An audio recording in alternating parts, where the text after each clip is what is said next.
पंकज भरणे आणि मी 5 वर्ष आमचे दरवाजे बंद केल्याशिवाय राहणार नाही हे आपण लक्षात ठेवूया. ना भरणे ना पंकज आणि मी आता पोलिसांकडे मागवणार, आपले सर्व्हिलन्स पण टाकणार. तसे फिरणारे सर्व व्हॉट्सअप ग्रुप सर्व्हिलन्स पण टाकले आहेत.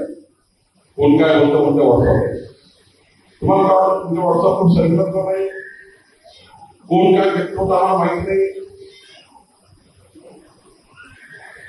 म्हणून या ठिकाणी पहिला निर्णय काय आता सांगा ना.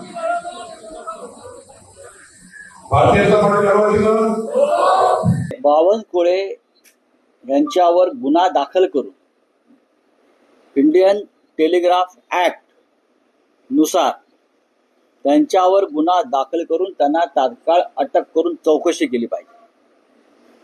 बावनकुळे यांनी कोणत्या प्रकारचं पेगॅससचं मशीन इथे आणलेलं आहे स्वतः, किंवा भाजपा कार्यालयामध्ये लावलंय का, काही खासगी लोक लावले आहेत का, हा विषय फक्त भारतीय जनता पक्षाच्या कार्यकर्त्यांसंदर्भात नसून महाराष्ट्रातल्या सर्व प्रमुख विरोधी पक्षाच्या नेत्यांचेही फोन अशा प्रकारे ऐकले जात आहेत, त्यांचे व्हॉट्सअप पाहिले जात आहेत, हे आता बावनकुळे यांनी सांगितलेलं आहे.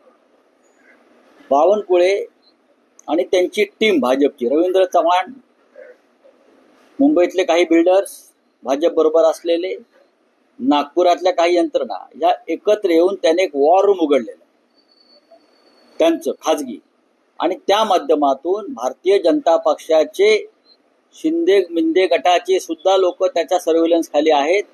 आणि शिवसेना, माननीय उद्धव बाळासाहेब ठाकरे, शरद पवारांचे लोक, काँग्रेसचे लोक, हे सगळ्यांवरती व्हिजिलन्स आहे. हे अत्यंत बेकायदेशीर कृत्य आहे, घटनाबाह्य कृत्य आहे. आमच्या खाजगी जीवनात हा घुसण्याचा प्रकार आहे. चंद्रशेखर बावनकुळे यांनी हे आज स्पष्ट केलेलं आहे. होय, आम्ही फोन टॅप करतोय.